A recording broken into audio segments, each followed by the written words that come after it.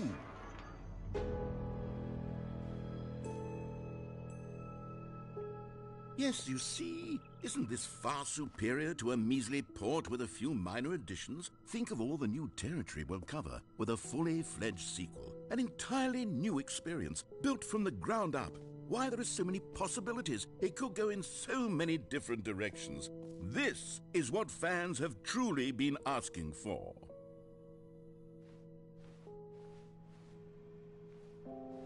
Calling it the Stanley Parable 2 is just so much catchier than Ultra Deluxe, don't you think? Ultra Deluxe? What does it even mean? But the Stanley Parable 2, now that's an artistic statement right there. It's future-oriented. It screams progress and innovation and long-term franchising potential.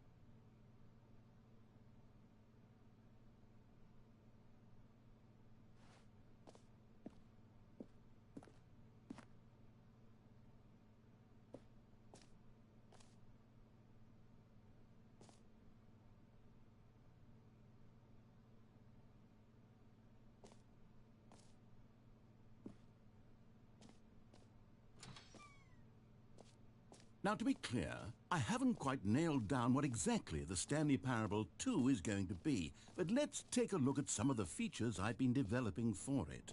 I figure that if I can loosely organize a handful of interesting concepts, that surely the game will sort of naturally spring up around them. It'll all work itself out. Game development is much more of a fuzzy magic than anything scientific or logical, really.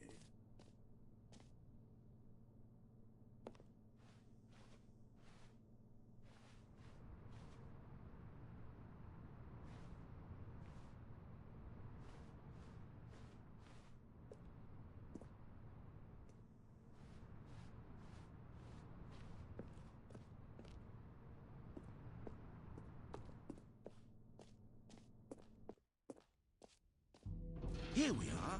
Go on, try out some of the new features.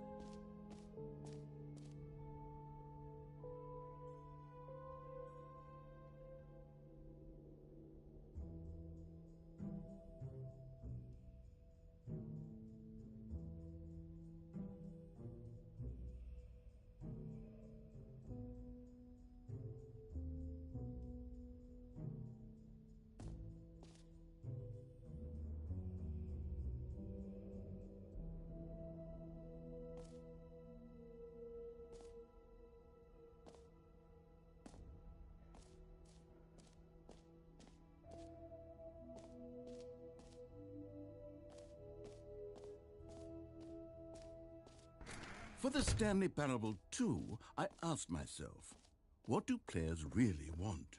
And of course, the first and most obvious answer is that they want to be individually recognized and validated as people. So with that in mind, my first addition to the game is this button which speaks the name of the person playing the game. Isn't that wonderful? Jim. Sorry, I should have clarified. Right now, the button only says the name Jim. But of course, in the final game, this button will say your name, whatever name that is. Here, let's have you role-play as Jim to really simulate the full experience of this feature. Just play along. I promise you'll love it.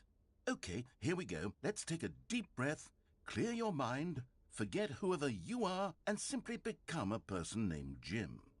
I want you to imagine yourself living as Jim, sleeping and waking as Jim, falling in love and being heartbroken as Jim, seizing all of the world's possibilities as Jim, and as Jim watching your dreams crumble into dust.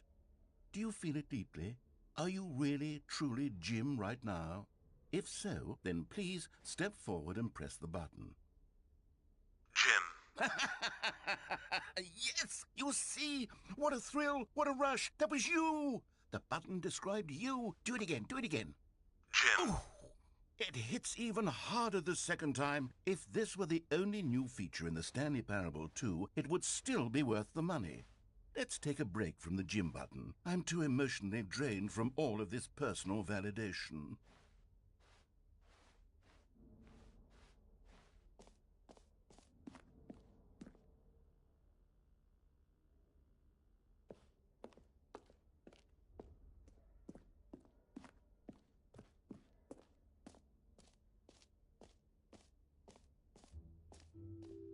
I suppose I could allow only people named Jim to play the Stanley Parable too. That would actually save me the work of finishing this feature.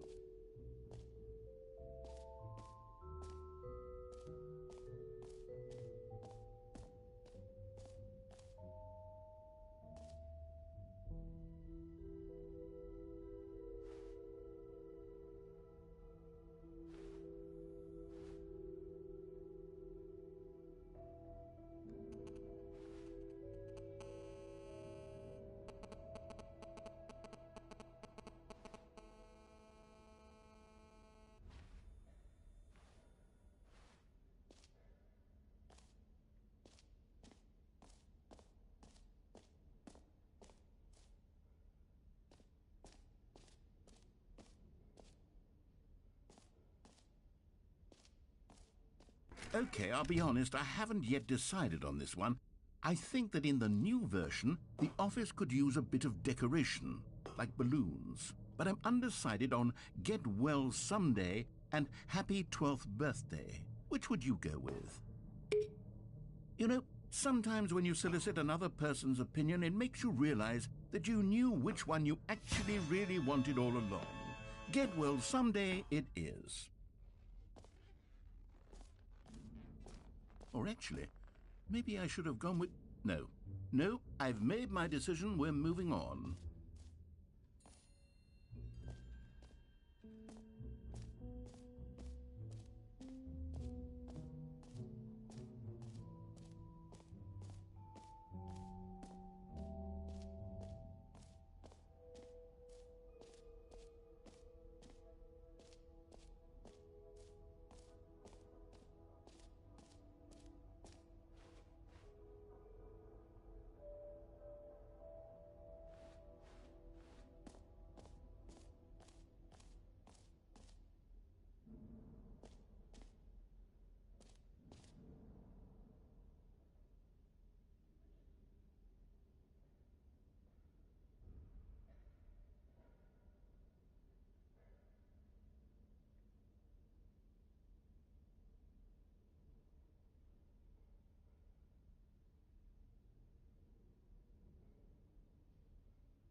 You know what? Let's bring the jump circle back for Stanley Parable 2 as well. It's a... Oh, wait. You already spent all your jumps the first time we saw the jump circle. Oh, well. I suppose it can just be a nice decorative piece, then.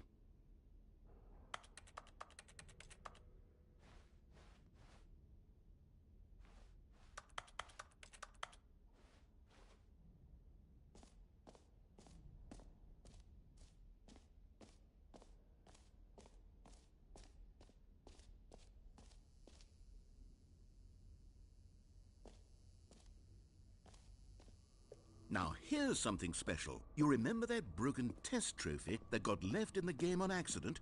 Well, I'm developing a technology to simply give you the trophy. Yes. You see, you'll come to this lever, and when you... Okay, perhaps I should have clarified. This is technology that will exist. Right now, the trophy is still fully broken. I'm not a wizard, Stanley, but I guarantee it will be fixed in the sequel to at last satisfy the hordes of ravenous fans all over the world who have been uproariously demanding this feature. Gamers, we hear you, and I promise it will happen.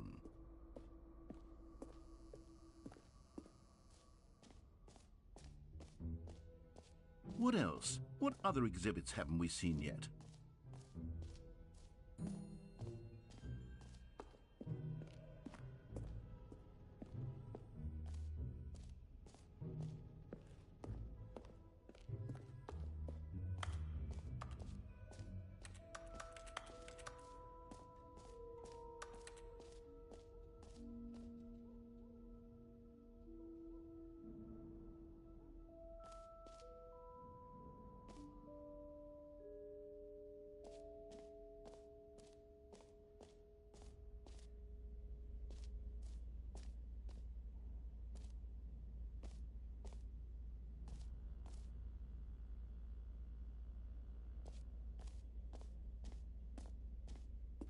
Stanley, here's an idea that I'm truly fond of. It's never been done before in a video game.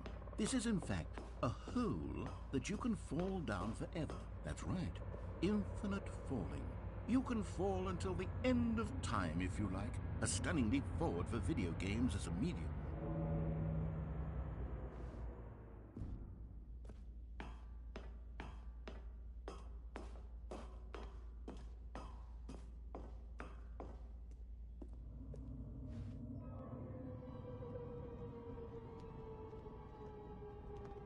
You see, isn't it wonderful? One of my more ingenious concoctions, if I do say so. Now then, since you've gotten to see the infinite hole, you can press the teleport button to pop back up to the top, and we can continue onward. Now, I don't mean to be a bummer, but I do recommend you use the teleport button to go back to the top. Maybe do it on the sooner rather than later spectrum of things.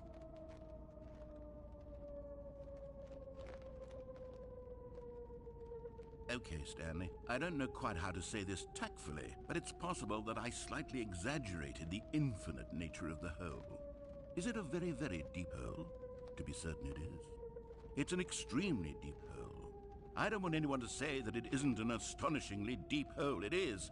Is it infinite? Well, that sort of depends on your definition of infinity. From one perspective, the infinite is merely philosophical in nature. It's more of a...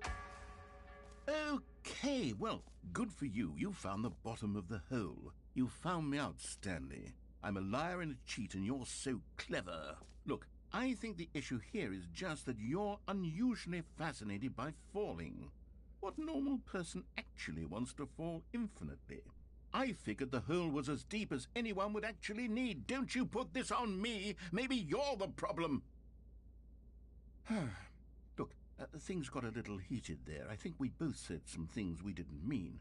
Why don't we just put all this behind us and agree to just call the hole mostly infinite? If that works for you, then go ahead and press the teleport button to warp up to the top of the hole and we can move on. I'll just be up here when you're ready.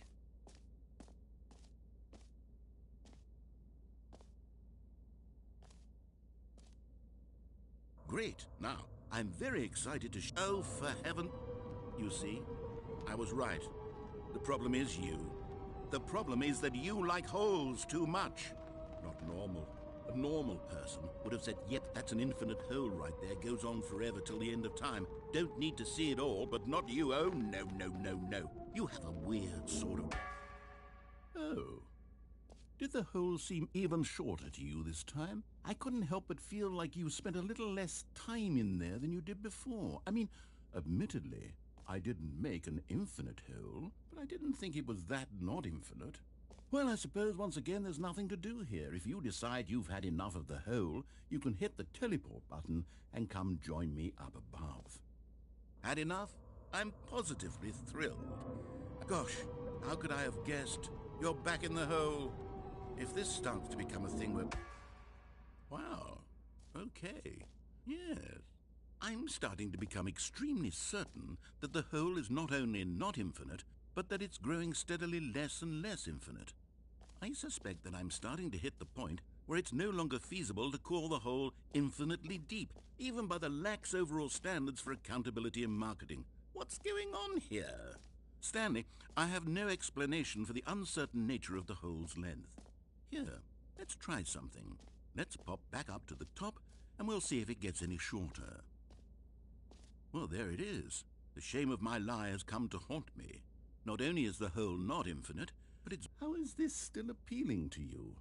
I know you're obsessed with holes, but at this depth, I just can't see this scratching the itch. Oh, who am I to judge? You just do whatever it is you're here to do and hit the teleport button when you're ready to move on.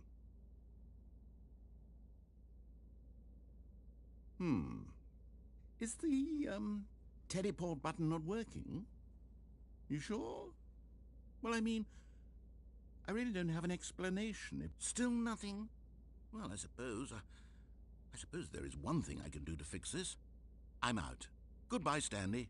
You couldn't bear to be away from the hole, and now you'll get more time with it than you could ever have asked for. It's a win for everyone. You get to be with the hole, I get to do literally anything else. Take care, Stanley. I hope you and the hole have a wonderful rest of eternity together.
My head's stronger.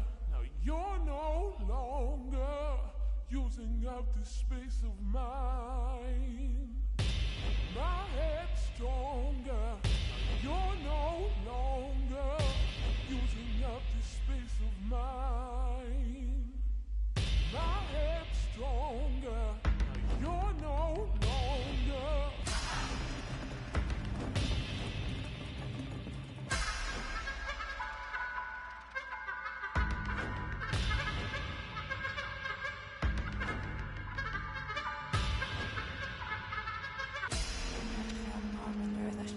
sauce and nu stiver like stod förut. No he is the most that's in the shop sticking a officer as it surface in the shop and your veil was very locked and very here listen. Your rifle lost instead. Like it's just on fit to mess it better with it. No matter no sharp was no one. Yeah, because it's our master episode.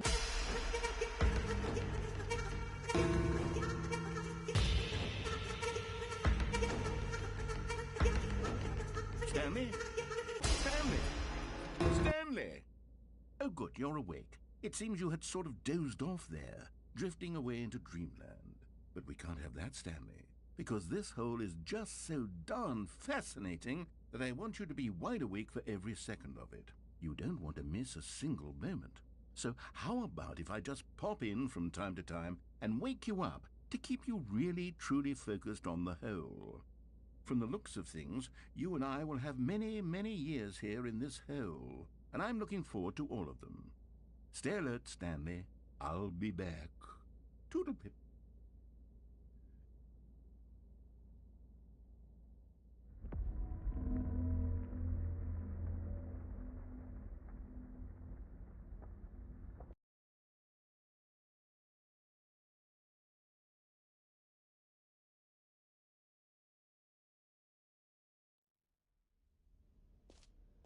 Here we are. Go on, try out some of the new features.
This is the story of a man named Stanley. This is the story of a man named Stanley.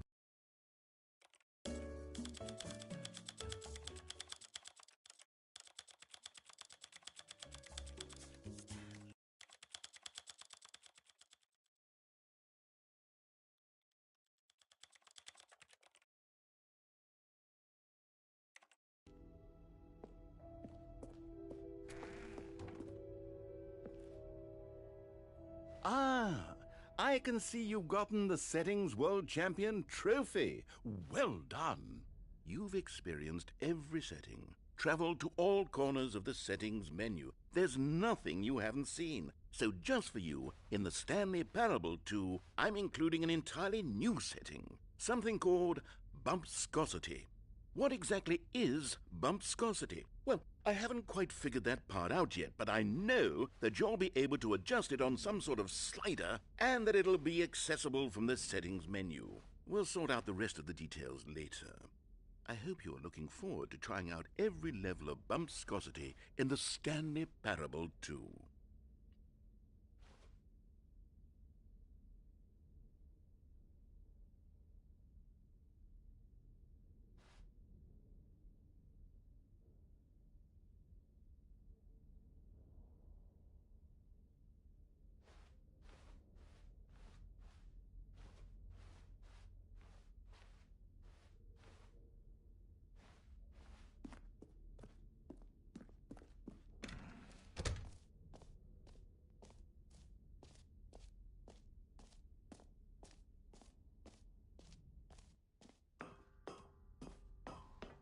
An epilogue would be fun, wouldn't it, Stanley? Yes, it will go at the end of the, well, we'll figure that out later.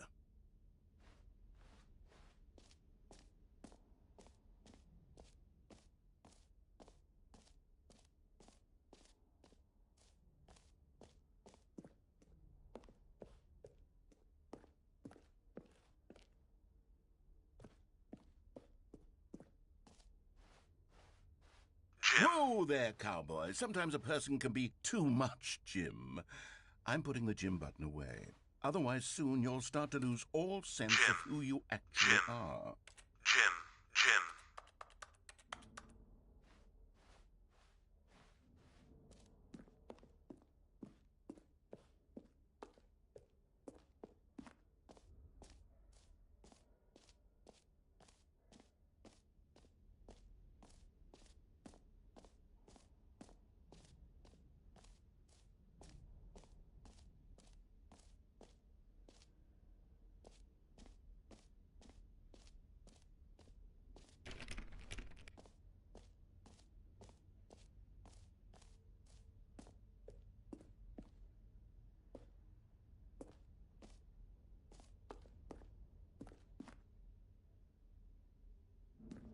A common complaint of the Stanley Parable was that it was confusing and paradoxical, that it engendered a chaotic sense of reckless despair in those who played it. Well, I'm happy to say that after much consideration, I've engineered a clever solution to this fundamental problem with the game. It's the Stanley Parable Reassurance Bucket. You see, Stanley, anytime you're holding the bucket, a sense of calm and ease will fill your mind and your heart. It's true. As long as you hold on to the bucket, the many disorienting contradictions of the Stanley Parable will feel perfectly normal and perhaps even comforting. You may even come to long for the gentle embrace of jarring cognitive dissonance while the bucket is in your arms. And to be honest, it's a much more convenient solution for me than actually redesigning the game to be less uncomfortable. Can you imagine what a pain in the ass that would be? Yes, the bucket is the perfect solution. Come on, give it a try.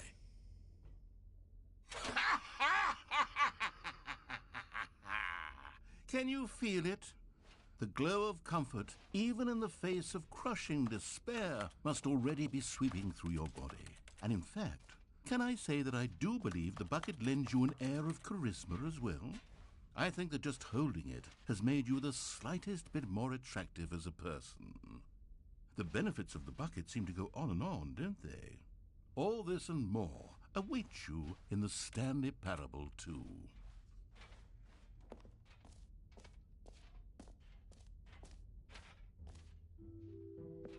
Does anyone give out awards for most enjoyable bucket in a video game? That really should be an award if it isn't already.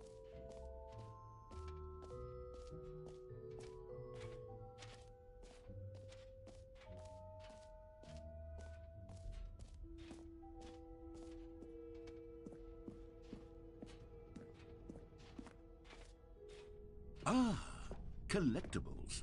Now it's a real video game. In the Stanley Parable 2, you'll run around gathering up these miniature Stanley figurines. And what's truly innovative is that there will be no reward for collecting all of them. I don't want to stifle the intrinsic joy of watching a number go up. You simply collect all of them, and then you move the hell on with your unremarkable life.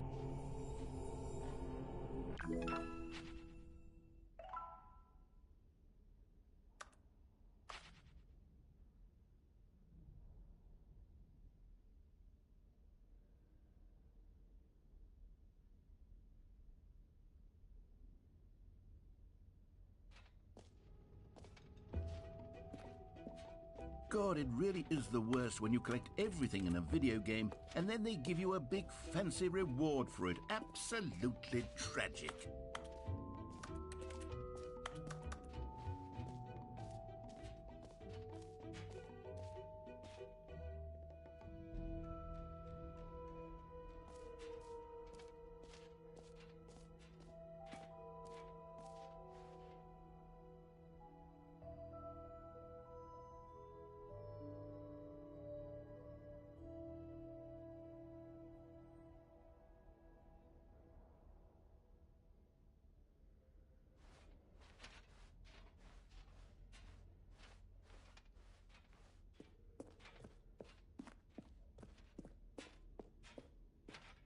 All right, have you seen everything you wanted to? Ready to move on now?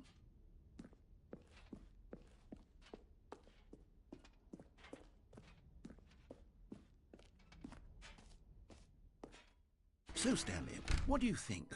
Do you like all of the new features? Yes, I know it's not exactly clear yet how exactly these features will come together as one single coherent video game, but I can feel it in my soul. It's going to work. There's definitely a good game in there somewhere. Say, let's do an experiment. I'll arrange these new features together, and we'll see whether or not it coheres into a meaningful gameplay experience. Okay, are you ready? Here it is. I give you the Stanley Parable 2.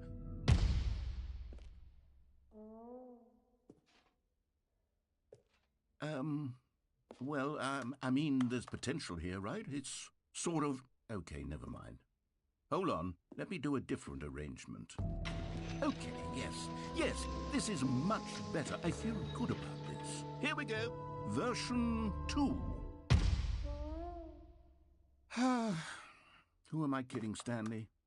This isn't a coherent video game at all. It's a lot of gags. And I do very much enjoy creating gags, but they don't add up to anything. I wanted more than anything to create a sequel that would capture all the magic of the first game. I wanted fans to love it. No matter how good these gags are, they wouldn't stand on their own. They would need the structure and the gameplay of the original. Wait, maybe that's it. I can take the original Stanley Parable and simply, well, insert a few of my new features into it. Tastefully, of course. With respect. With care for the vision and integrity of the original game. Would it possibly work? I suppose it could. But it would need a really, really tremendous title screen. A title screen that says with bold and uncompromising conviction, "This is the Stanley Parable 2. Let me see if I can whip something up. All right, perfect. Go ahead. Take a look.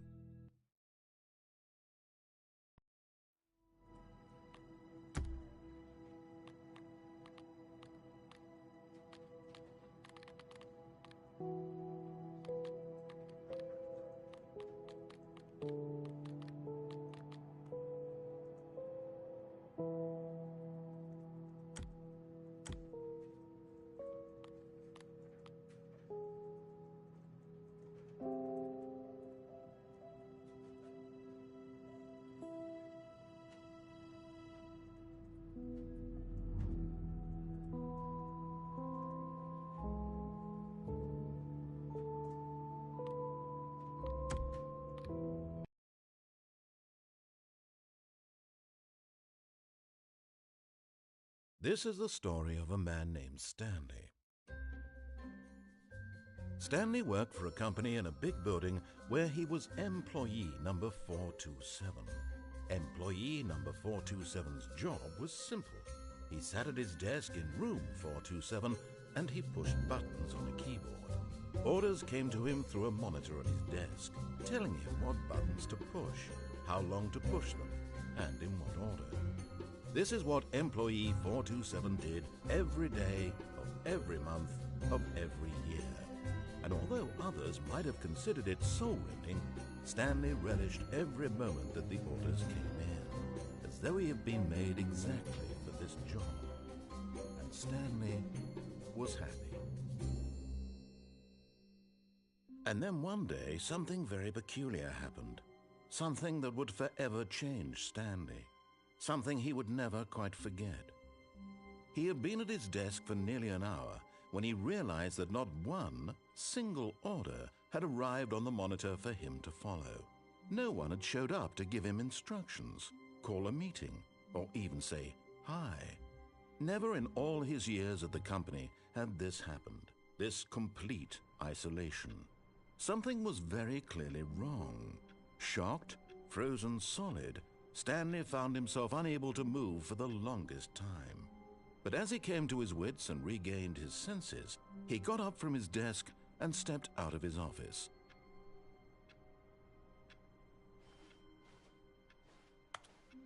All of his co-workers were gone.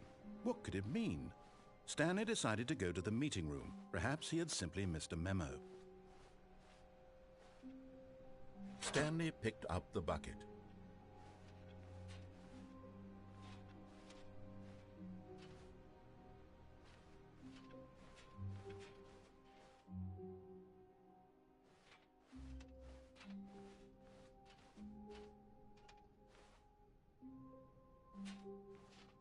Stanley clutched the bucket tightly to his chest and entered the door on his left. This was not the correct way to the meeting room, but Stanley had felt the bucket calling to him, telling him that the employee lounge was simply the place to be. And here it was. Had the bucket turned out to be correct? Was this better than the meeting room? Yes, Stanley thought to himself. Yes, perhaps it truly was. How insightful the bucket turned out to be. No, never mind. The bucket was wrong. Stanley took the door on his left to go back to the meeting room.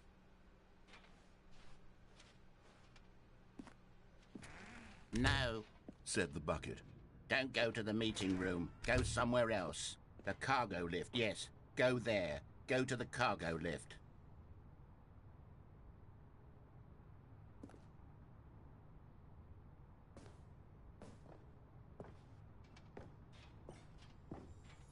You found one of them. One of the miniature Stanley figurines. Remember, no reward for collecting all of these, only the intrinsic pleasure of a job well done. You can't buy that sort of happiness, Stanley. God knows I've tried. So, I implore you to savor each and every moment you come across one of these beautiful figurines.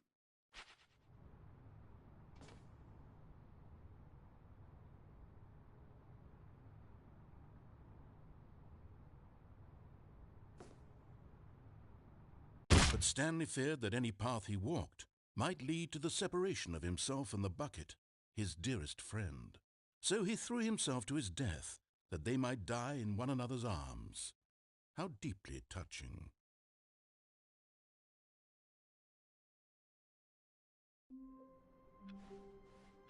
All of his co-workers were gone. What could it mean? Stanley decided to go to the meeting room. Perhaps he had simply missed a memo. Stanley lifted the bucket into his arms, and a wave of comfort rushed over him. Stanley clutched the bucket tightly to his chest and entered the door on his left.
Oh, Stanley, can you feel it? The broom closet. It wants the bucket. You can feel that, can't you? The aura of jealousy? It's as clear as day. This broom closet believes it deserves the bucket. I can really feel it now. It's a bucket. It belongs in a broom closet. That's what the broom closet is trying to say here. It's supposed to go with the other cleaning supplies. Good for you, Stanley. Don't give in. Don't hand over the bucket.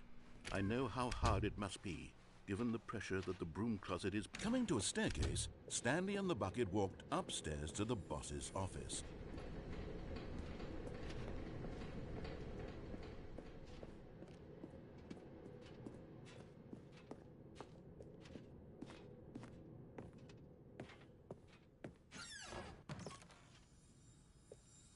Another miniature Stanley figurine. This, there really must be a snappier name for these things. What about mini-stands? Stanley figs? Or what about Stanlerines? Yes, I think I like that. Another Stanlerine under your belt.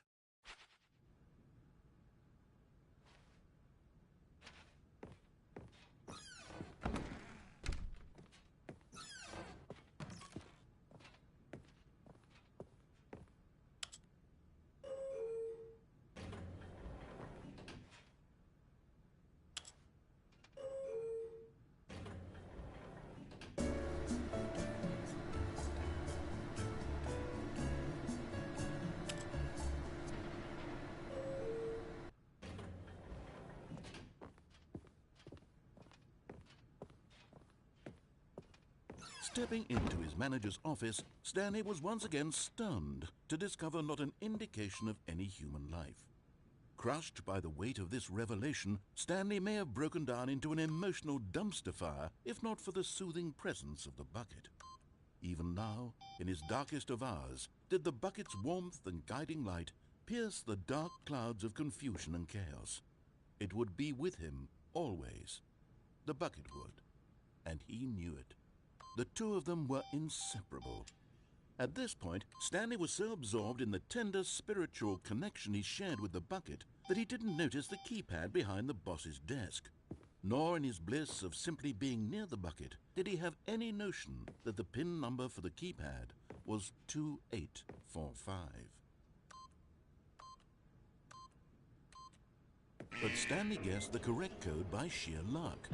Was it that the bucket knew all along? Was the bucket guiding him?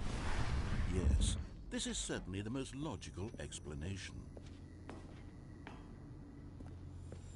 Okay, I'm going back to the name of these little Stanley figurines, and now I'm torn between Stanlerines and Figlies. What do you think, Stanley? What name better encapsulates the intrinsic sense of happiness that you get from seeing a small number in the corner of your screen go up by 1? Let me sit on it. I'm sure it will come to me.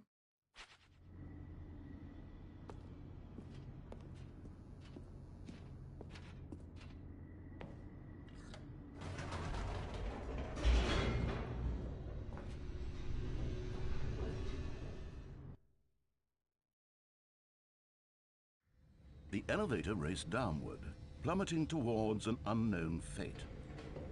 It would be all Stanley could do to keep himself together, if not for the bucket. Soothing him, comforting him, reassuring that in this darkest moment of uncertainty, he would be all right. The bucket is here for you, Stanley. Everything will be fine.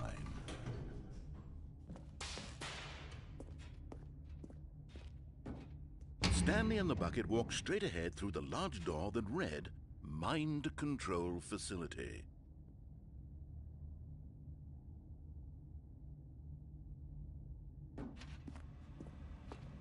Although this passageway had the word escape written on it, the truth was that at the end of this hall, Stanley and the bucket would both meet a violent death.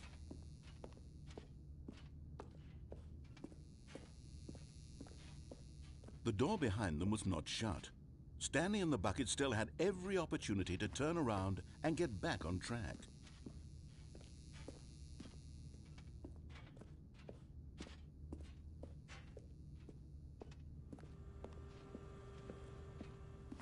At this point, Stanley and the bucket were knowingly walking forward into a very painful death for each of them.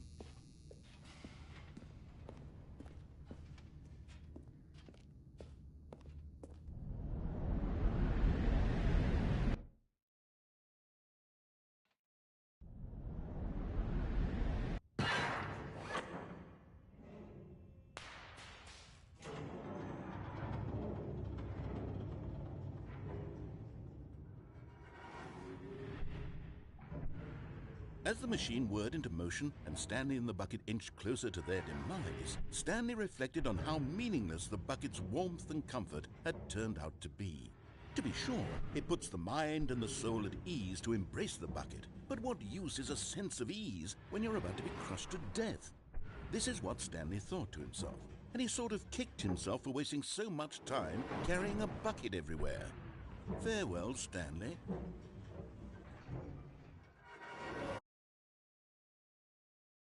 "Farewell, Stanley," cried the narrator, as Stanley and the bucket were led helplessly into the enormous metal jaws. In a single visceral instant, the bucket's life came to an end as it was crushed violently to death.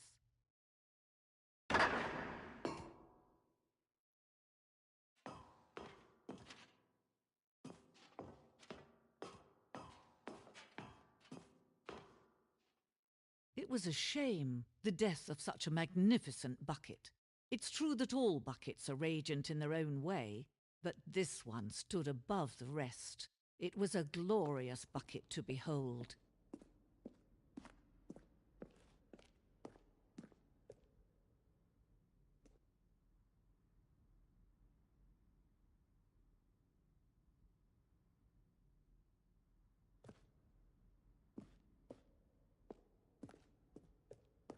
Can you see how arrogant it was for Stanley to take a bucket like this and to claim it for his own? Can you see the hubris that blinded him? Can you see that the bucket is far more noble than Stanley will ever be in his short life?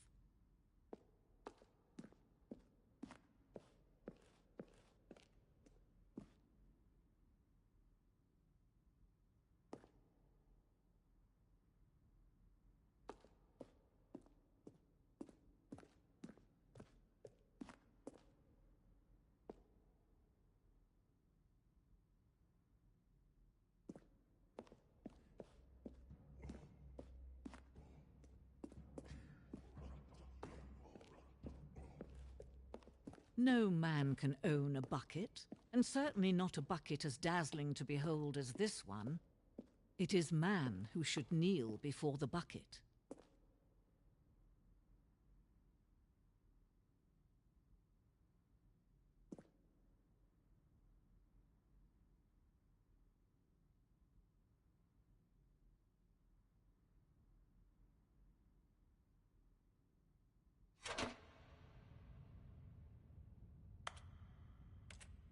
But there is something we can do together, you and I, that will right this terrible wrong. Let Stanley die. Let him be crushed by the machine. Don't reset the game. Don't give him another opportunity to run off with another beautiful bucket. We can save the world's buckets from their treatment as tools and implements if only we let Stanley die together. The bucket shall take its place as ruler, as leader, as commander of a new world, a new vision.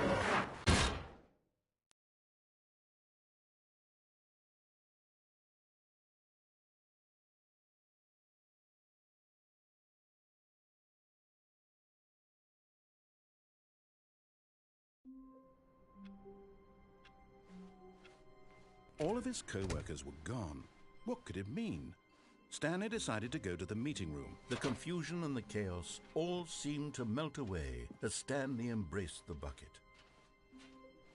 Stanley clutched the bucket tightly to his chest. This was not the correct way to the meeting room, but Stanley had felt the bucket calling to him, telling him that the employee lounge was simply the place to be. And here it was. Had the bucket turned out to be correct? Was this better than the meeting room?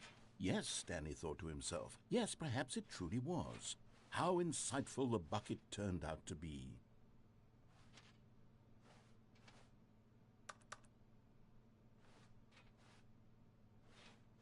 No, never mind. The bucket was wrong. Stanley took the door on his left to go back to the meeting room. No, Said the bucket. don't go to the meeting room. Go somewhere else. The cargo lift, yes. Good, Said the bucket. Now ride the lift all the way to the top. There's something up there I need you to do. Stanley did not question why or how this bucket was speaking to him. It should have alarmed him, of course, because buckets can't talk. But Stanley chose not to think about this obvious fact. He was firmly convinced that the bucket had spoken to him, and he unthinkingly did whatever the bucket asked. In here, said the bucket. Go into this dark room over here. Stanley once again obeyed blindly.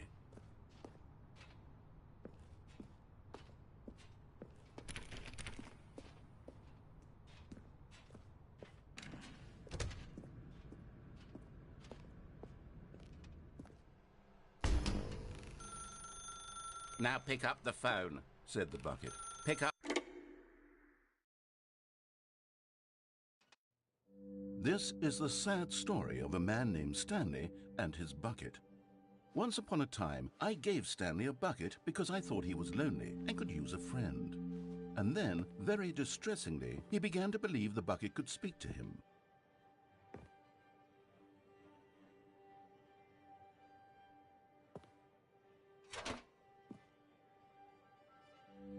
The Stanley Parable Reassurance Bucket was merely meant to provide the comforting glow of companionship.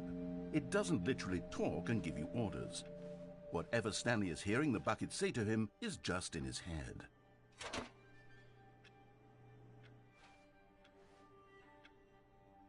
Lately, I've been concerned about him. Wouldn't you be concerned as well? To see him delusional like this, obsessing over an inanimate metal object? I want to say something to him, but I don't know how I can convince him. I don't know if he'll listen to me. Oh, I'll try anyway. Stanley, can you hear me? Listen to me. It's just a bucket. It can't think, it can't talk. All it will ever truly do for you is effectively transfer a liquid from one location to a different location. That's it. It doesn't do anything else.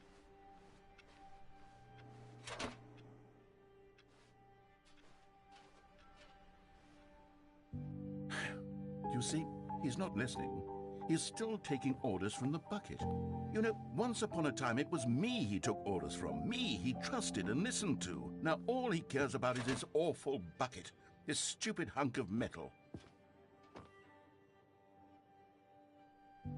It's sad, but I suppose he doesn't need me anymore. From now on, he's just going to cling to this bucket, this cold, empty bucket, this sort of shiny bucket. Well, I'll give it this. The bucket does have a nice shine to it. Yes, I suppose on closer inspection that it doesn't quite look like your average hardware store bucket. It's just a little more, what am I trying to say? Sturdier, more capable of transporting liquid. Like it would be better at moving an amount of water from one room to another. Oh my God, what am I saying? Better at carrying water from room to room. It's a bucket. It's literally just a bucket. Why do I feel some need to point out the ways in which it's so much more than just a regular bucket?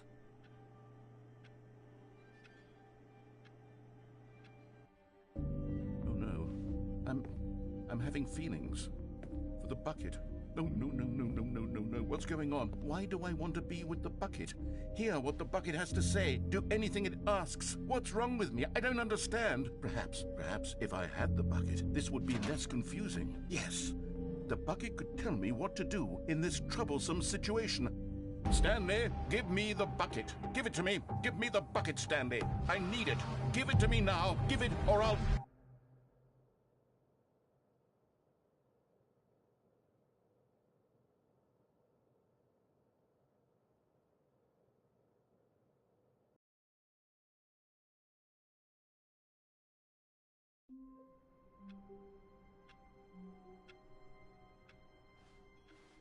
All of his co-workers were gone.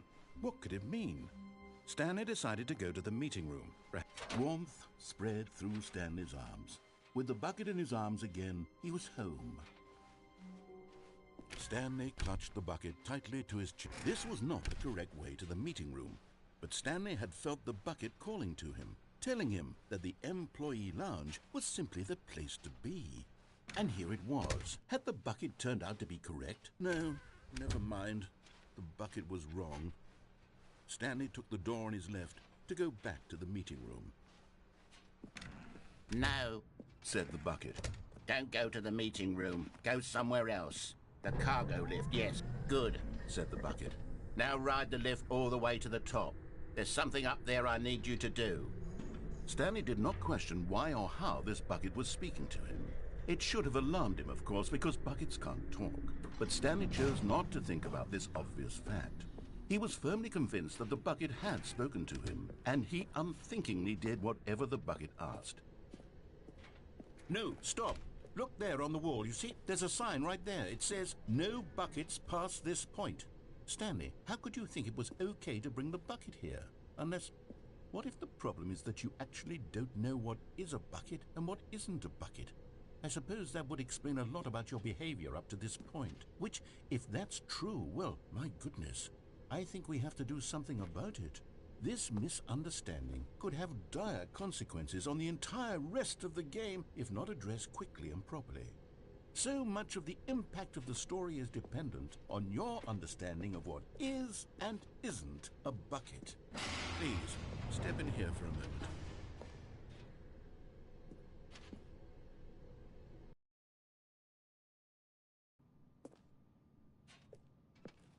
Now then, I'm going to run you through some test scenarios, and you'll tell me whether or not the thing I'm showing you is a bucket. Simple enough, right? This should tell us everything we'll ever need to know about what is or is not a bucket. Okay, let's begin. Item 1. Is this a bucket? Incorrect. It is a hologram of a bucket, not an actual bucket.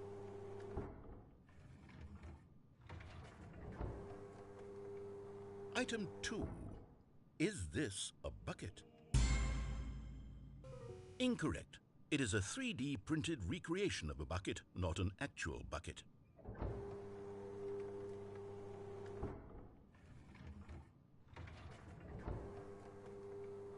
Item 3. Is this a bucket? Correct. This is a bucket.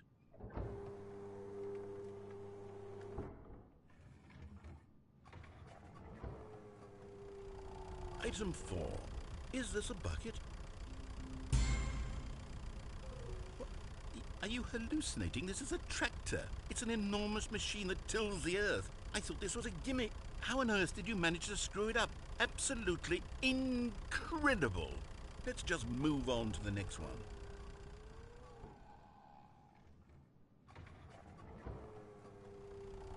Is this a bucket? Correct. This is a bucket.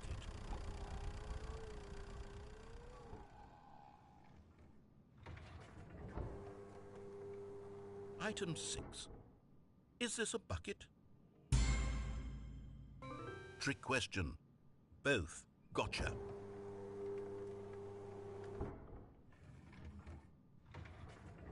Item... Wait, hold on. I can't find the next one. Let me see. It should be around here somewhere.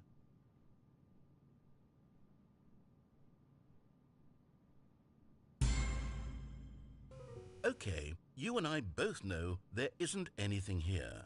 And I don't appreciate the implication that nothing is a bucket when we both clearly know that a bucket is something, and therefore nothing could possibly be something. Unless, in your twisted mind, have you somehow convinced yourself that a bucket is nothing? Answer me straight, Stanley. Do you believe that nothing is a bucket? You know what? I'm too confused to even sort it out. I've lost all sense of perspective. What is a bucket? What isn't a bucket? Mere moments ago I could answer these questions with confidence, and yet now I'm somewhat adrift. Do any of us know what a bucket is? Am I a bucket? Stanley, I can't keep doing this. I'm losing myself, and myself was all I ever had to begin with. I'm afraid the bucket is threatening to tear our relationship apart. I can't have that. I'm sorry. But I'm going to erase all buckets from the game entirely. Okay, here we go.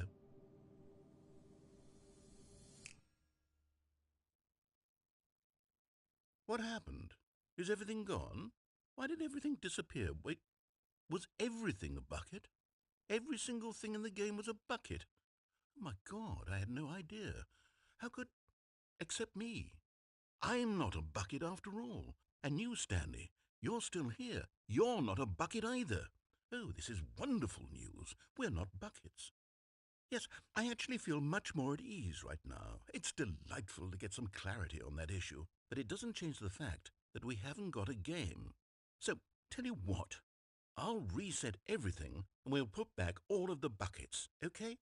And we'll know that it's all a bucket. But if you run into anyone else, maybe don't mention that. Who knows what that information might do to a person? All right, here we go.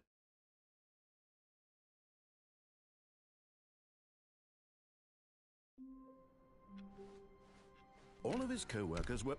Wait, no. This isn't the right office, is it? Is this Stanley's office?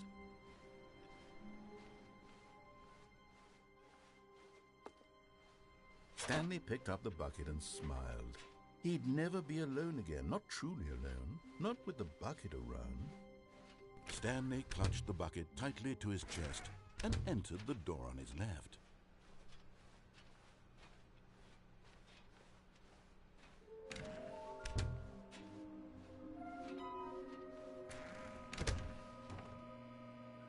Oh, Stanley, can you feel it? The broom clock. Coming to a staircase, Stanley and the bucket walked upstairs to the boss's office.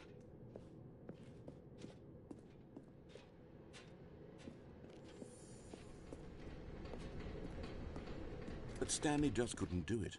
He considered the possibility of facing his boss, admitting he had left his post during work hours. He might be fined for that. And in such a competitive economy, why had he taken that risk? All because he believed everyone had vanished?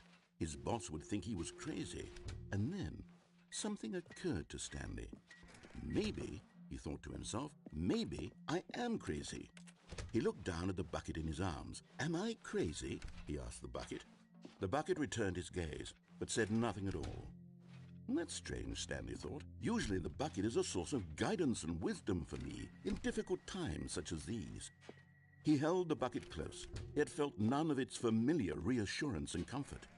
And that's when Stanley realized, this isn't my bucket.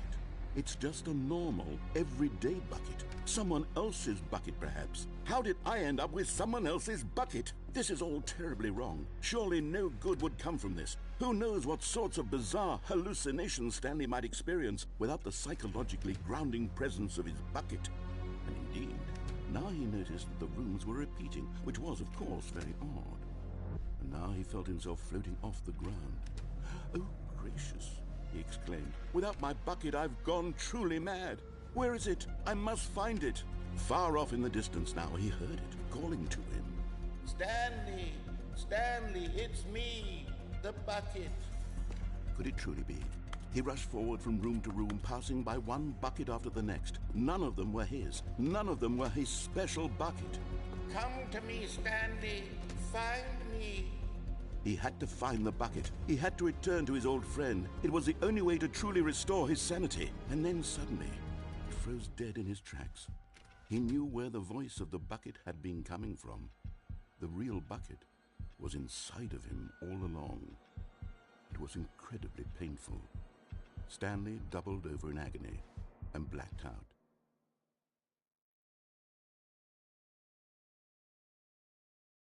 This is the story of a woman named Mariella. Mariella woke up on a day like any other. She arose, got dressed, picked up her bucket of comfort and security, and walked to her place of work. But on this particular day, her walk was interrupted by the body of a man who had stumbled through town, talking and screaming to himself, and then collapsed dead on the sidewalk. Right away, she knew what the problem was.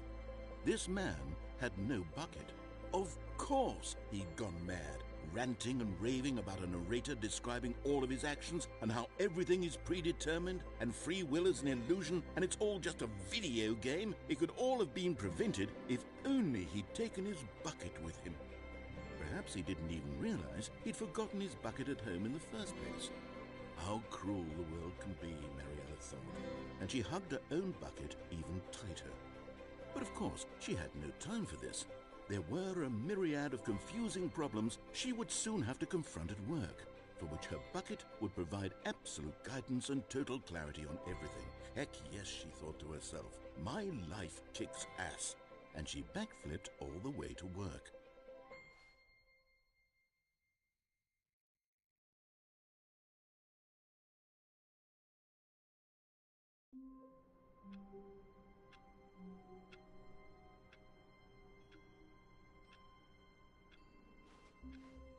Someone was following Stanley. He was sure of it. If he checked over his shoulder now, he would surely catch them. It was only a matter of time.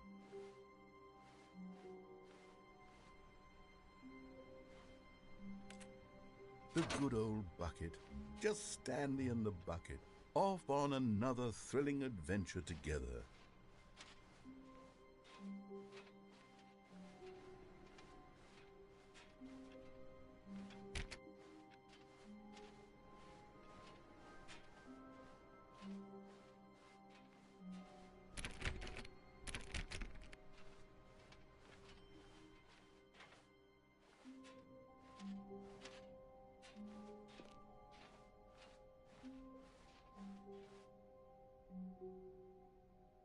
Stanley clutched the bucket tightly to his chest and entered the door on his left.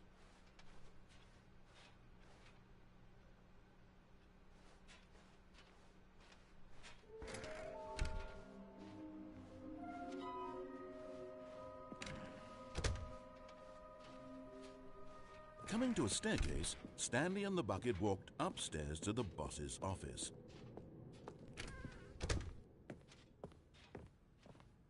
Stepping into his manager's office, Stanley was once again stunned to discover not an indication of any human life. Crushed by the weight of this revelation, Stanley may have broken down into an emotional dumpster fire if not for the soothing presence of the bucket. Even now, in his darkest of hours, did the bucket's warmth and guiding light pierce the dark clouds of confusion and chaos. It would be, but Stanley guessed the correct code by sheer luck. Was it that the bucket knew all along? Was the bucket guiding him? Yes, this is certainly the most logical explanation.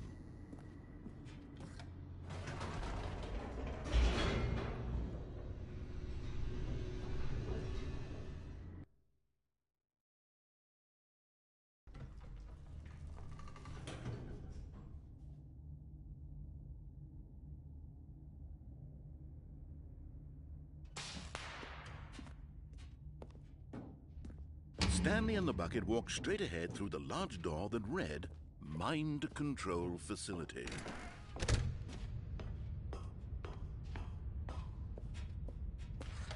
The lights rose on an enormous room packed with television screens. What horrible secret did this place hold? Stanley and the bucket both wondered to themselves.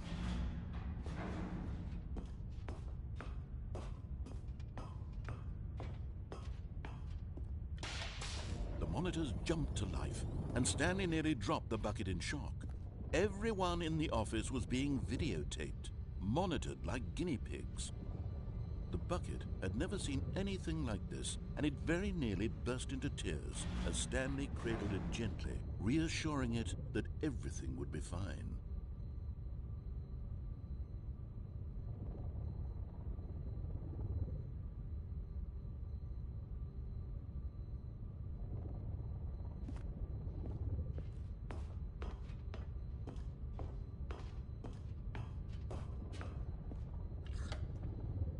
Was the bucket under the mind control facility's influence as well?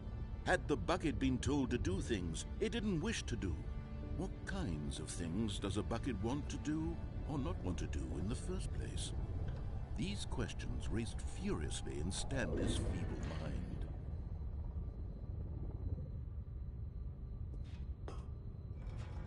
No! He screamed into the bucket. He couldn't accept it. His own life in someone else's control, never! He squeezed the bucket tighter, his one friend in the entire world. At this point, he could trust no one except for the bucket. But here was the proof. The heart of the operation. Controls labeled with emotions, happy or sad or content. Walking, eating, working, all of it monitored and commanded from this very place.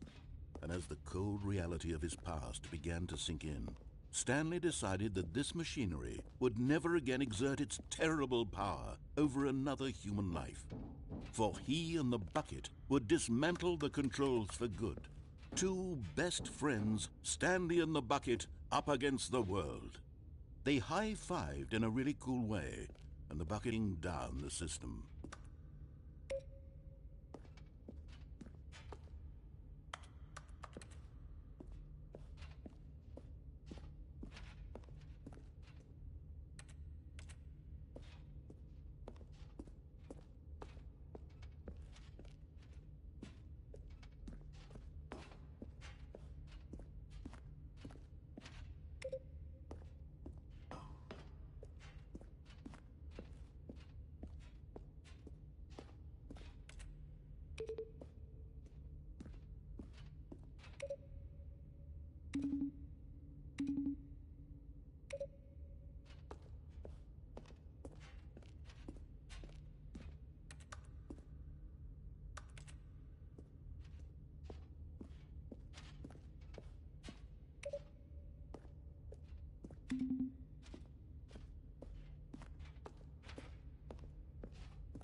When at last they came to the source of the room's power, Stanley and the bucket knew it was their obligation to put an end to this horrible place and to everything it stood for.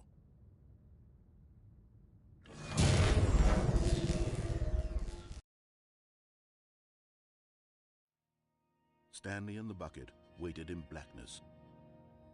Was it over? Yes, they had done it.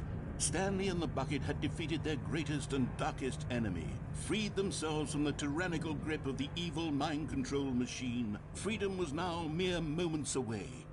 Excitedly, the two of them began to discuss the kind of life they wanted to live once they stepped through this massive door. The bucket wanted to learn to roller skate. Stanley wanted to sneeze in every country on Earth. Both of them wanted to begin watching a movie, any movie, but then stop it halfway through and begin watching it in reverse from the end. True, it was a simple life they envisioned, but it was one they'd lived together, with one another to lean on, to trust, to support. What? Wait. What was happening? Why had the door stopped? Was Stanley and the bucket not about to be freed? An unbearable silence filled the room, lingering in uncertainty, until finally the truth hit Stanley square in the face.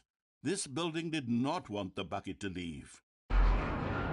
Even the facility itself recognized the incredible calming presence of the bucket, needed the soothing warmth of the bucket, would go to any lengths not to part with the bucket. No. Stanley can't leave this place, not while he has such a precious bucket in his arms. Not while this building has anything to say about it. Stanley realized he would never again leave this very room. But at least he has the bucket. To be trapped eternally in darkness isn't really so bad, Stanley thought to himself. As long as I have my bucket with me, right? I'll be okay, won't I? Stanley gulped. Very soon now, he was about to find out.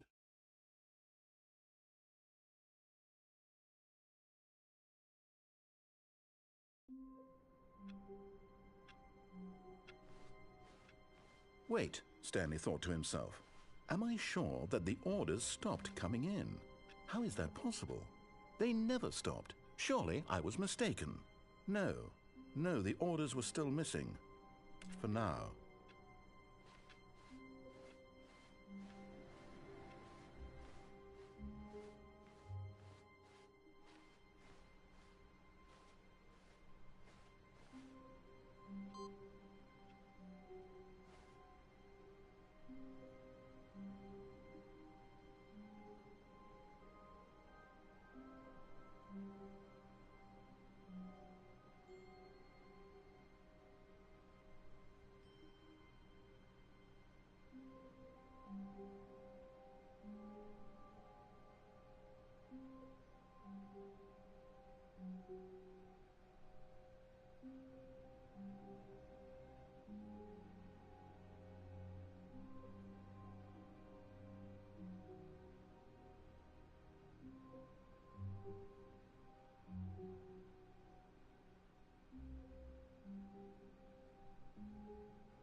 Where are we going today? The bucket asked. Stanley just smiled. Anywhere they went together would be perfectly fine. Stanley clutched the bucket tightly to his chest. This was not the correct way to the meeting room, but Stanley had felt the bucket calling to him, telling him that the employee lounge was simply the place to be. And here it was. Had the bucket turned out to be correct? No, never mind. The bucket was wrong. Stanley took the door on his left to go back to the meeting room.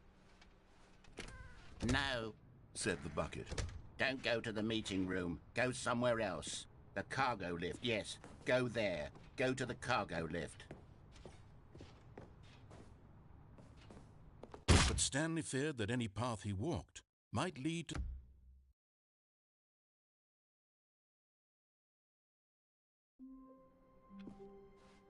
All of his co-workers were gone. What could it mean? Stanley decided to go to the meeting room. Perhaps he had simply missed a memo.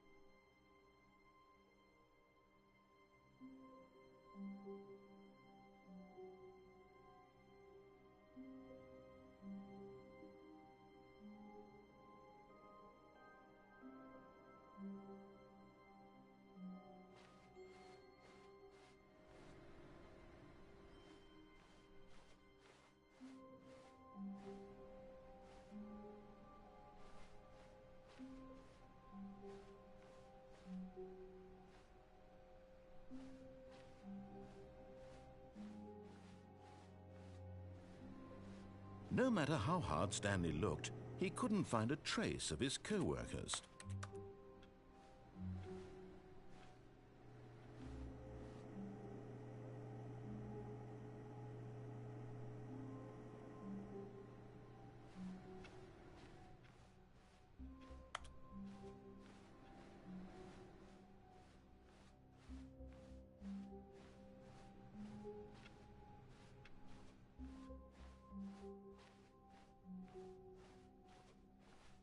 When Stanley came to a set of 2 open doors, he entered the door on his left.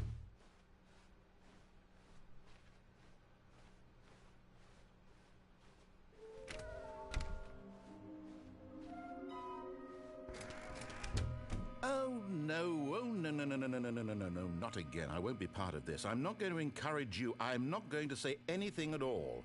I'm just going to be patient and wait for you to finish whatever it is you enjoy doing so much in this room.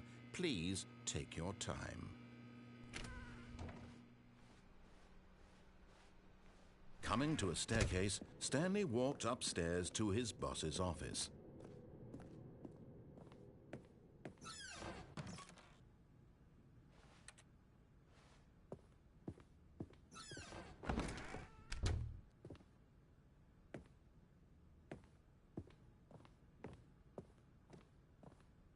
Okay, I think we all know the drill by now. Blah, blah, blah. Dark secrets, the keypad. Stanley pushes some buttons. Oh, hey, look, it's a new passageway. Quelle surprise.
Whoops. Nope. Never mind. Stanley actually got back into the elevator and went back up. Silly me. Why did Stanley do that when he knew that it would just lead back to his boss's office? Well, that's a great question. I just can't wait to find out.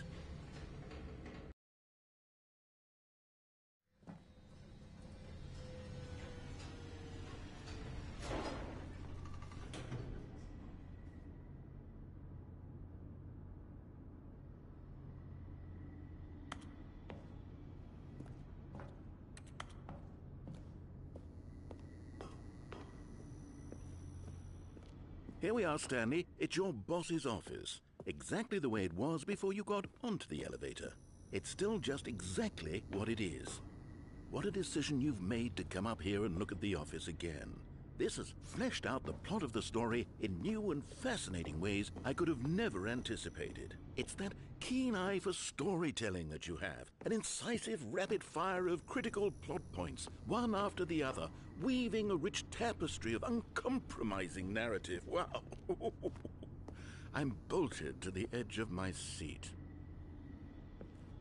Incredible. Now he's getting back into the elevator and going down again. Ladies and gentlemen, how does he keep coming up with all of this?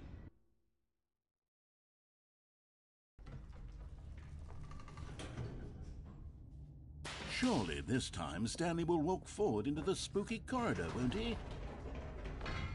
Did you think we were going to go forward down the spooky corridor? No. It's time once again to go back up in the elevator. I can't even begin to grapple with what might be up there. Is it the boss's office again? Or what if it's the boss's office this time? The suspense is killing me.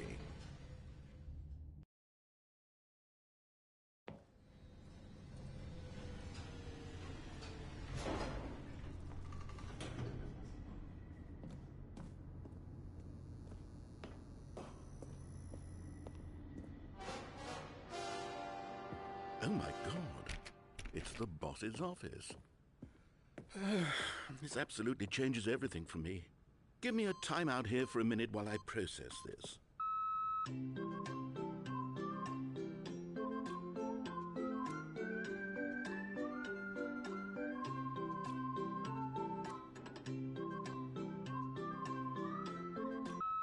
Okay, I'm ready. I'm prepared to embrace this stunning revelation and to move forward with... No, wait. No, I need more time to process.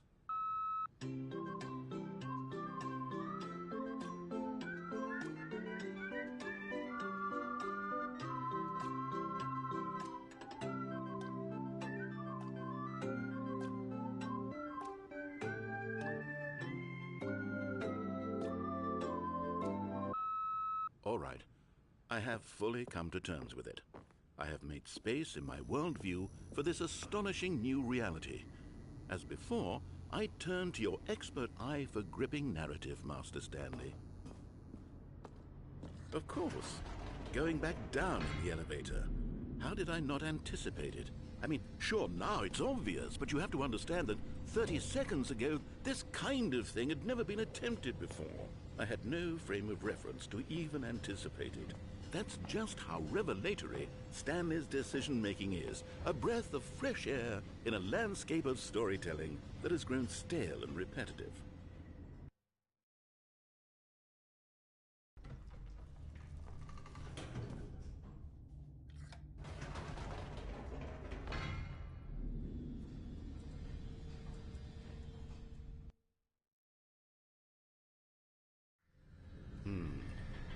You know what?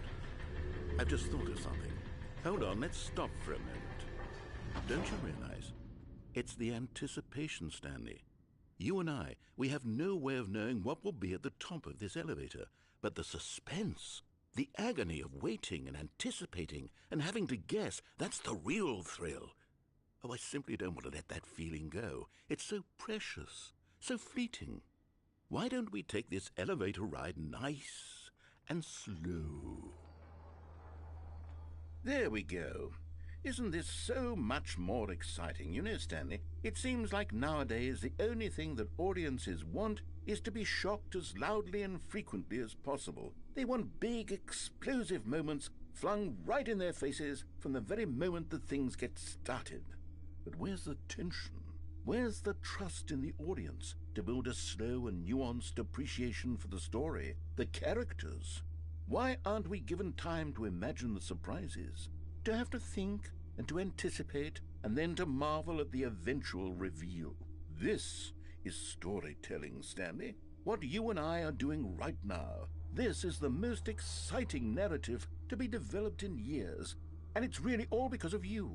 You're the one who took this bold step of revisiting the exact same locations over and over. Truly, I mean it. This is unique and different. It's not like anything else out there. You see, I want stories that surprise me, Stanley. I want to have to think. I want to be engaged and not pandered to. We're being fed such unimaginative drivel all the time, and we all know it, which is why we're so starved for content that makes us feel sharp and vital and alive. That's why people like you so much, Stanley, because you're not afraid to spit in the face of tradition. You're a role model, you know? People look up to you. Which is why, though I didn't know when to spring this on you, but, well, I've gathered a little press conference for you, so that you can talk about your work and your storytelling and your life. Yes, I know you're not much for the public eye, but I thought it would especially mean a lot to the people who have been following you from the beginning. They really look up to you, Stanley. I don't know if you realize the impact you have on them. This is the kind of gesture that might leave a tremendous impact on them for the better. Oh, good, we're here.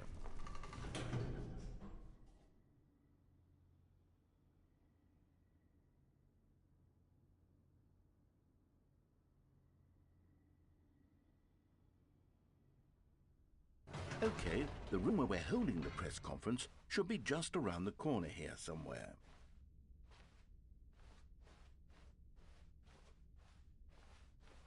Ah, yes, here it is, just through this door. All right, are you ready? I've told them you're going to speak a little bit about the nature of surprise in storytelling and what it means to craft a truly unpredictable narrative. Oh, don't worry, you'll do great. Just be yourself and speak from the heart. I'm really proud of you, Stanley. Okay, it looks like they're ready for you. Go get 'em.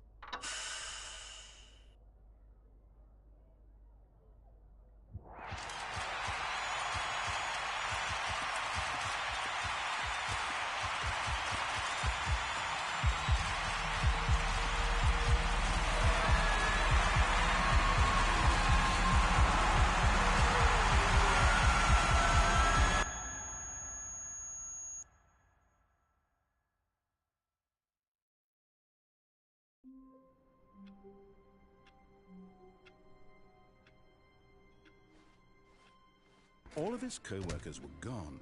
What could it mean? Stanley decided to go to the meeting room. Perhaps he had simply missed a memo.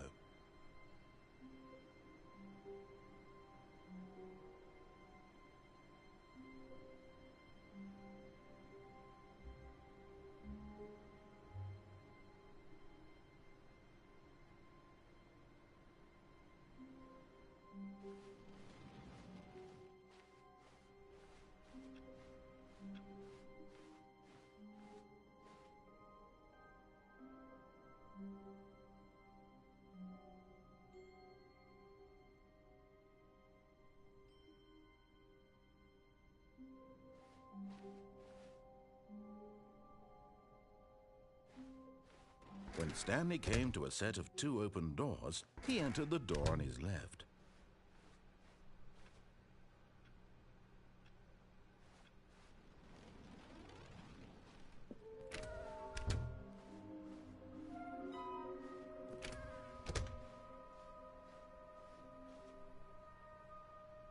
Coming to a staircase, Stanley walked upstairs to his boss's office.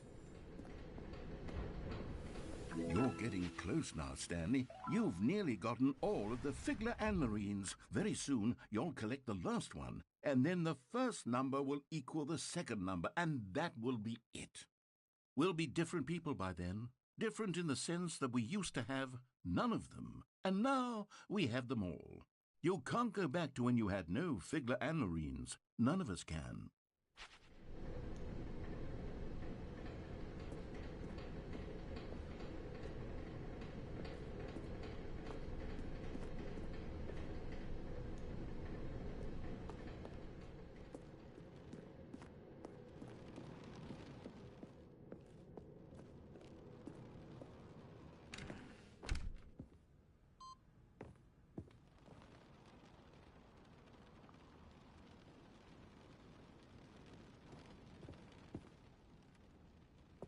Here's the door. Just go.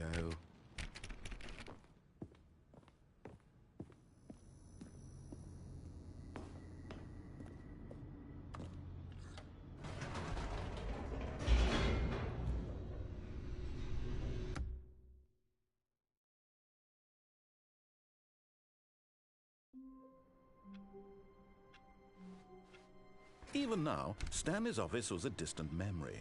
What did it look like? There was a computer.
My God, the bumpscosity in here is absolutely overwhelming. 1,000?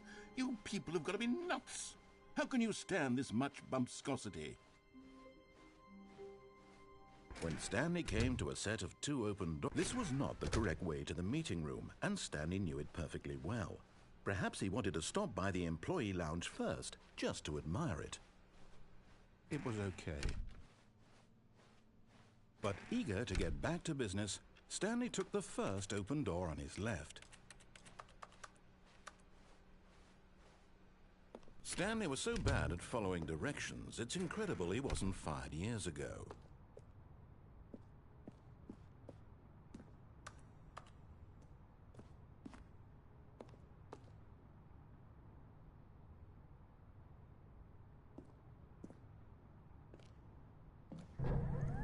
Look, Stanley, I think perhaps we've gotten off on the wrong foot here. I'm not your enemy, really, I'm not. I realize that investing your trust in someone else can be difficult, but the fact is that the story has been about nothing but you all this time. What? Really? I was in the middle of something. Do you have zero consideration for others? Are you that convinced that I want something bad to happen to you? Why, I don't know how to convince you of this, but I really do want to help you, to show you something beautiful. Look, let me prove it. Let me prove that I'm on your side. Give me a chance.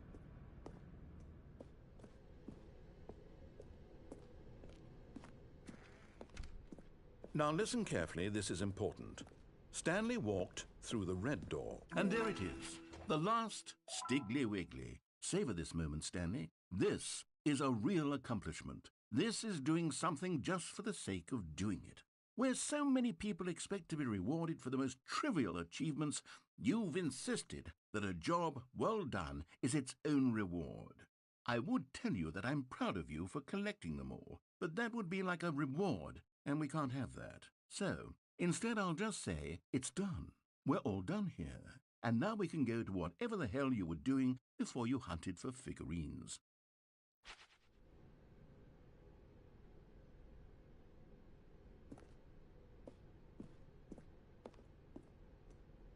Oh, thank God you are willing to listen to me. Do you see that I really have wanted you to be happy all this time? The problem is all these choices. The two of us always trying to get somewhere that isn't here. Running and running and running, just the way you're doing right now. Don't you see that it's killing us, Stanley? I wanted to stop. We would both be so much happier if we just stopped. And I think I have a solution. Here, let me show you.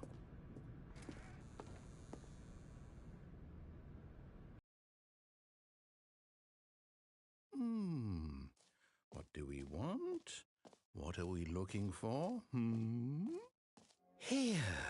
Yes. Oh, it's beautiful, isn't it? If we just stay right here, right in this moment with this place, Stanley, I think I feel happy. I actually feel happy.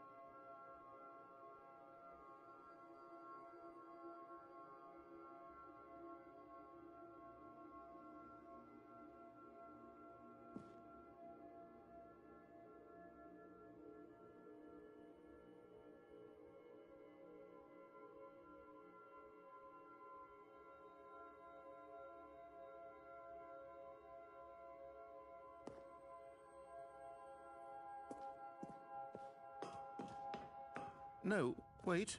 Where are you going? Oh, no.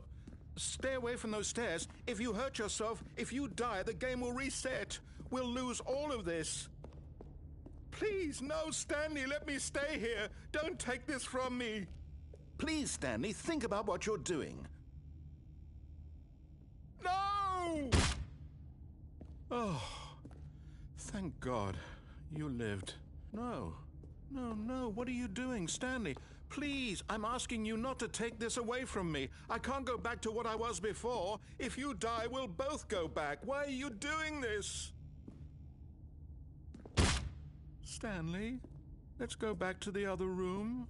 Can you do that for me?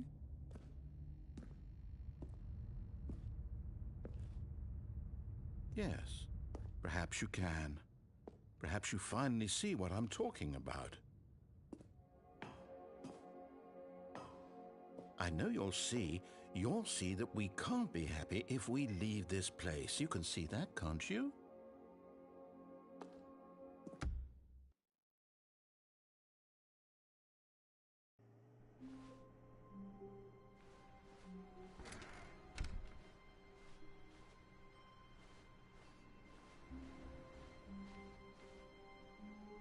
Stanley, I'm sorry, but I have to put a pause on things.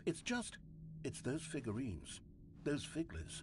I haven't stopped thinking about them since you nabbed every last one. Wasn't it just the most intrinsically fulfilling moment of your entire life? Didn't it fill you to the brim with inner richness? Yes, I know we're supposed to be telling a story, but won't you please indulge me with one more trip back to the memory zone? I would love nothing more than to revisit the figurines. Just one more time.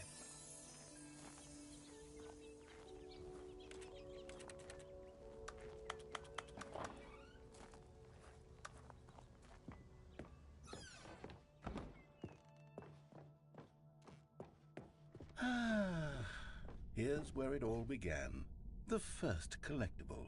Back then, we had no idea of how many of them we'd find. Sure, it said 6 right there on the screen, but how could we know for certain? We were so innocent. We'll never be like that again, Stanley.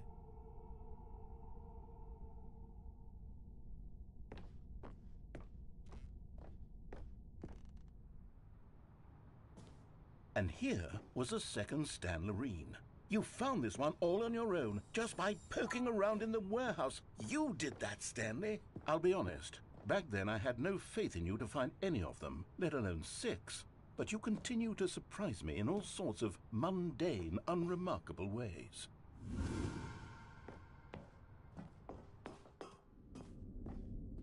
Okay, let's do a little quiz. Which of these rooms was the room you found your third mini Stan? Can you remember?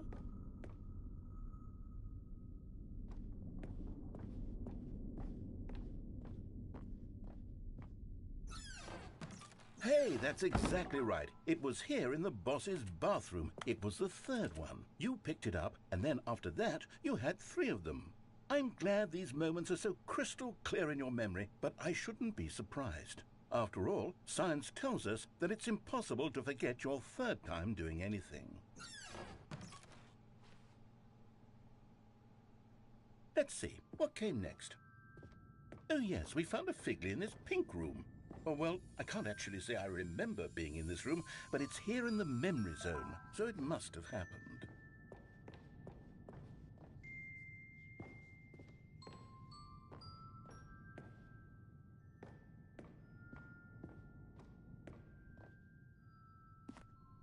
This was the 5th mini Stan, and this one was really something special. It was under the stairs. I remember it so clearly. In fact, because this one is particularly special to me, I made a little video to commemorate the occasion. Enjoy.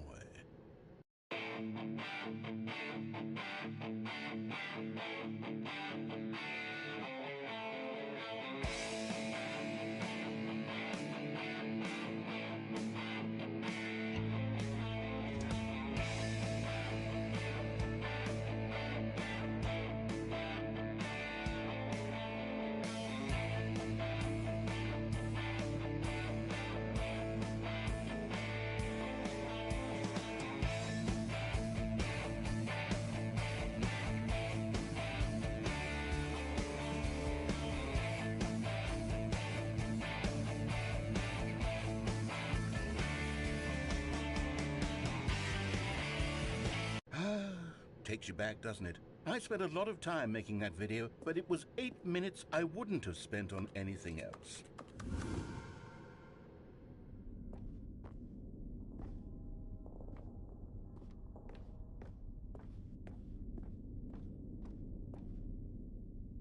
And then, Stanley, then we came to the last collectible, the final figurine, right here by the red and blue doors. This memory is the most distinct and clear in my mind, perhaps because it was the one that happened more recently than all the others.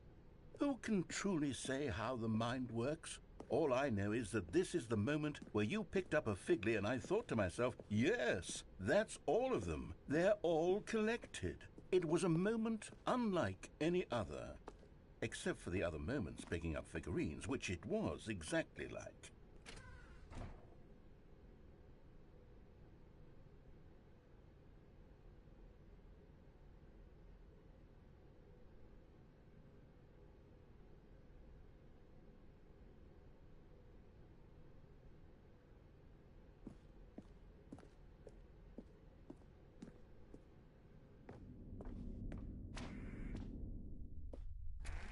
And then there was no more, because we've caught up to the present moment. Nothing left to do but move onward into the future. Goodbye, Memory Zone.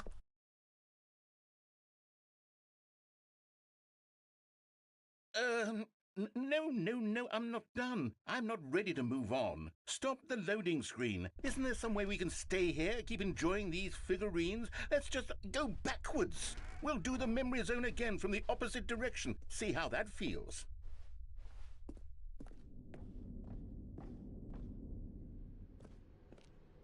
Okay, yes, the room with the red and blue doors. I remember this. I must say, of all the figurines we looked at in our initial tour of the memory zone, this one is the most distinct and clear in my mind. Let's keep going, I want more. And here's where I made that video. Don't you remember the video we watched?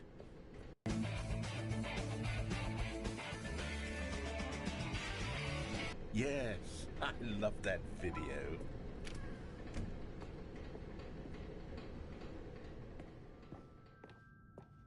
Still don't remember the pink room, Stanley. Still no memory of this one. Good room, though. A solid room.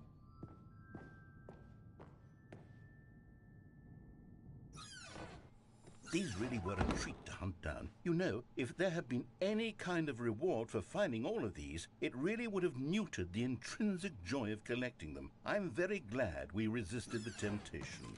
Next one.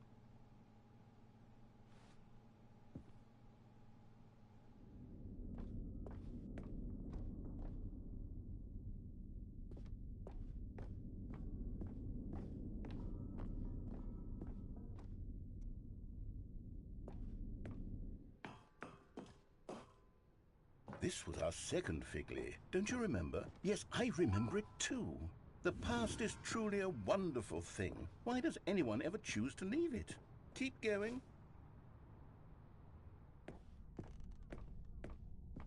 This is it. The very first one we found in the exhibit where I introduced you to the Figlarines. Oh, I want more memories, Stanley. I want to keep going. What else is there? What came before this?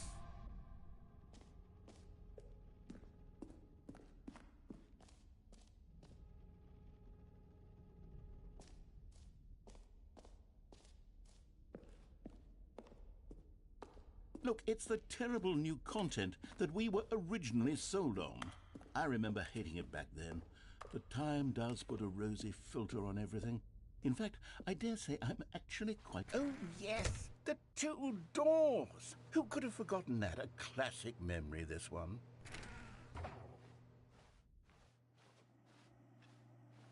And before everything else, there was your office.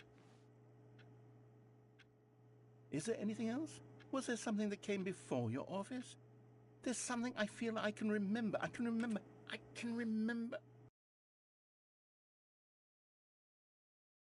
Yes, I'm remembering something now. I remember before this whole story got started. Back then I was different. I used to make big decisions. I was passionate. I was skeptical. I weighed each decision with profound thoughtfulness. And then somewhere along the way, I stopped making decisions. I became lazy, and I came up with a character named Stanley to do my thinking for me. He would make the decisions, he would decide which way to go. I would cheer him on as he collected figurines for no reason. Why did I invent Stanley? Was I lonely? Yes, perhaps that's it. Perhaps I needed to imagine I had companionship.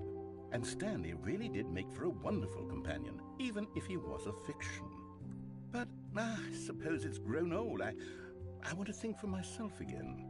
I want to go back to how it used to be. Yes, I can be on my own again. I can do it. I'll be stronger this time. I'll take care of myself. I don't need Stanley anymore. Oh, but he truly was so much fun to play with. You know what? Since we're in the memory zone, how about one more good memory? Let's go back just once and give Stanley one more run of the office, and then I'll retire him for good. I did enjoy telling his story so very much. Okay, here we go. This is the story of a man named Stanley.